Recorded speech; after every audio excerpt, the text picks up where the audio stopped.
class. That's what they tell me. And the class width, which is every time I jump, I have to add 5 units to it, right? So the first class jump to the second class, I have to add 5, which is 55 plus 5 will give me 60, right? 60 plus 5 will give me 65, 65 plus 5 to give me 70, and so on and so forth. So everybody see that every time I jump from one class to the next, I add the 5 unit in terms of my class width. All right. So one thing is this, ladies and gentlemen, this is probably the one confusing thing in terms of Connect Math.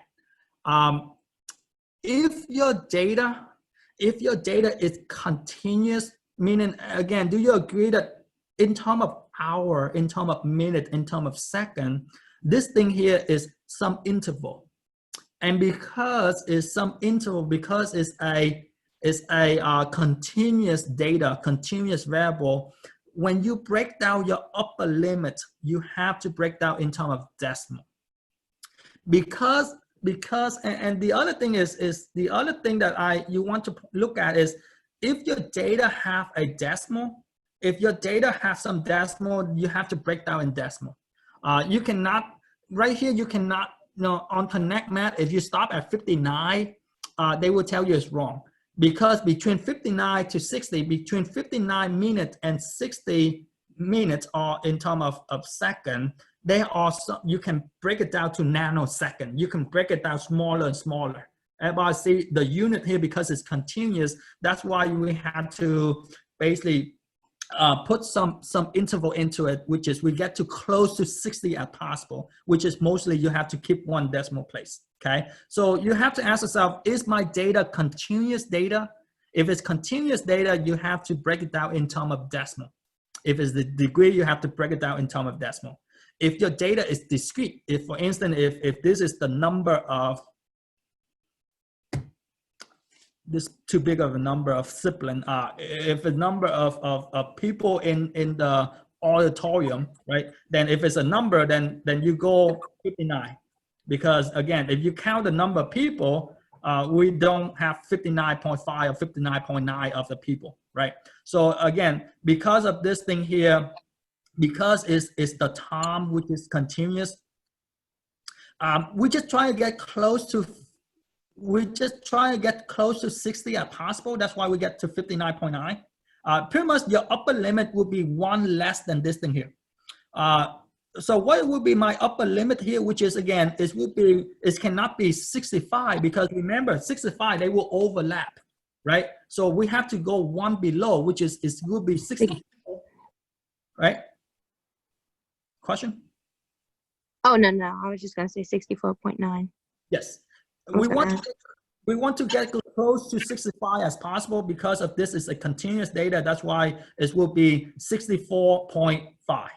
And again, same thing go. The next upper limit will be get close to 70 as possible, which is again, it's going to be 69.9. So all in the same token, if you want to think about this thing here, every time you jump from 59 to the next one, how many did you add? Well, we have to add the class width, which is everybody see that 59, you add 5 to give you 64.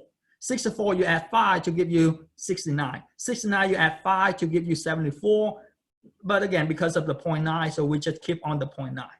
Okay. So again, basically, this is what we have, which is again, we break it down in terms of this one here, they give us the starting point, they give us the starting of the lower limit. Now to find the upper limit, we just ask ourselves what is the next number, but not exceeds the 60. What's the next number, but it's not exceeds the 69.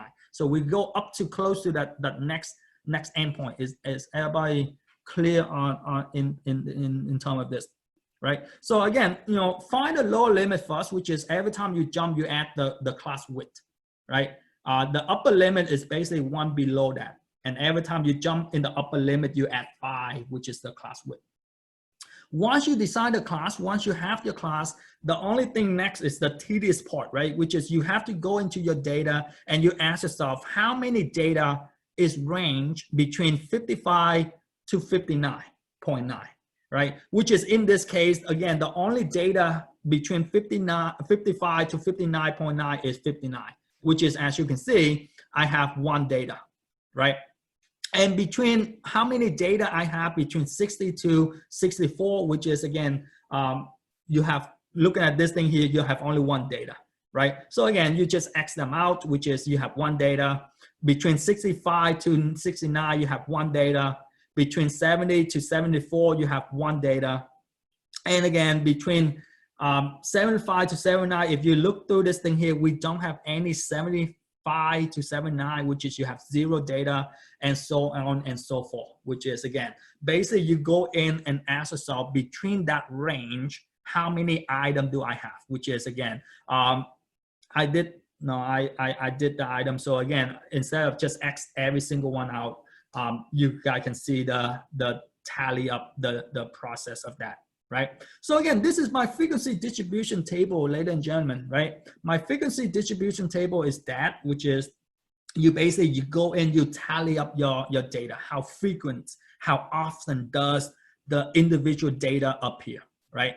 So now, once you have this, they will ask you the follow-up question, which is construct the histogram, right? Construct the frequency histogram from your frequency distribution table, which is, this is my frequency distribution table. And how do you construct your histogram? So first of all, like I mentioned, your vertical item is your frequency.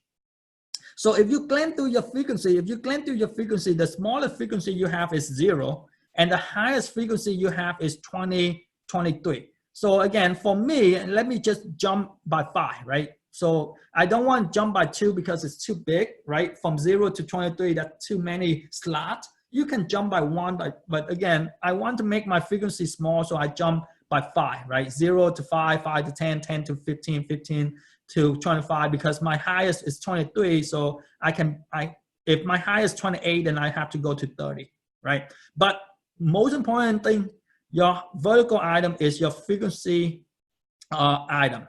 And your horizontal item here is your data, which is in this case, based on the information, is the duration of the eruption in minutes, right? So again, all we do is we basically put our endpoint, which is again, my endpoint is 55 to 60, 60 to 65, 65 to 70, so on and so forth. Everybody see that this is my lower limit, my lower endpoint. And now to construct this histogram, all you do is you go to 55 and 60 and you draw up, because your frequency is 1, so you go and you draw your rectangular, from here to here, go up to 1, right? The next item is again still 1. The next item is still 1, which is, everybody see that the first 4 items, the first 4 from 55 to 60 is 1, from 60 to 65 is 1, from 65 to 70 is 1, 70 to 75 is 1. So again, everybody see that all my boundary, all of this thing here touch each other, right? And the next item, I don't have it. From 70 to 80, I have 0. So again, just leave it out. And you have to leave it out. You have to space it out. And the next item I have is from 80 to 85. From 80 to 85, I have 4. Yes, the class width will never exceed, because of this question, they give you the class width. So we have to use that class width. Some problem, they tell you the class width is 7, then you jump by 7. This particular problem, they tell you the class width is 5, so you have to jump by 5. So basically the number of class will not exceed the data, but the class width, it depends on the question. They will ask you, this one here, they give you 5, so you should use 5. The next problem, they don't give us the class width, and then we have to find the class width later. But again, let's go back to this thing here. Basically, the histogram is, you go into each of your data, you go in each of your data and you basically write your horizontal board from the bottom up to how many frequency. And again, this thing is just an estimate. It's not really exact, right? So again, because it cannot get to up to 25, it's between 20 and 25. That's why it's 20, estimate to be 23. and so on and so forth, which is, this is your histogram, ladies and gentlemen, in the sense of this thing here. The only thing different in terms of a histogram, a frequency histogram versus a relative frequency, this one here, they ask you for relative frequency. The only thing different between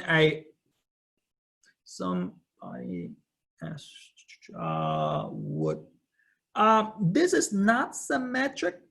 The reason why, well, if you just looking at this portion in the middle here, then yes, it's kind of symmetric. But because, as you can see, you have to look at the graph as a whole. So looking at this thing here, there are some data on the left-hand side here. So it's kind of, from the graph perspective, looking at us, it's kind of skewed to the right. Skewed to the left. Skewed to the left, right? Because there are some data. If I delete this item here, if this item were to be gone, if this item were to be disappear, then yes, it will be symmetric. Okay, because we have because if you look at this thing here from the left-hand side to the right-hand side, it's kind of not in the center, right? It's not in the center. That's why it's not symmetric. If this thing were to be a little bit, if we were to look at this thing here and it will move a little bit to the left, and it will, we kind of say approximately symmetric. But this thing here, because it's kind of, because there are some data here, so that's why it's kind of skewed to the left, okay? The graph perspective is skewed to the left, okay? So again, that's why it's not symmetric. In order to be approximately symmetric, the high peak has to be right here, somewhere here.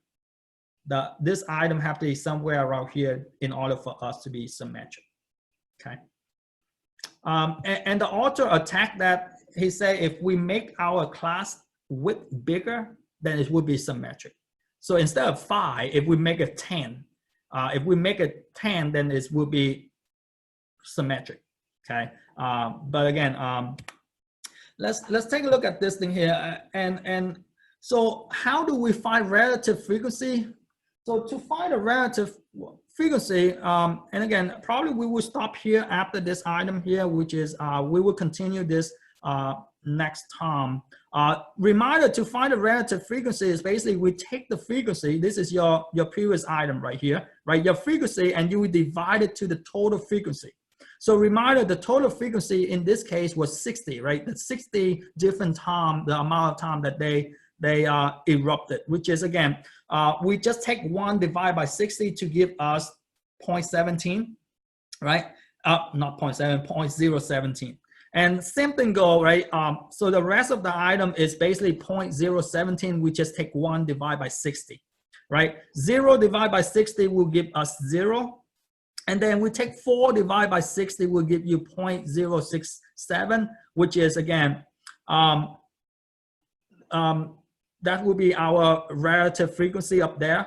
And similarly, we take 11 divided by 60, and last, 23 divided by 60, and everything else in terms of that. So all I did was I take each of my frequency, divide by the total frequency to give me my relative frequency, right? So again, this is my relative frequency, which is, as you can see, just take whatever this frequency is, divide by the total frequency we have, okay?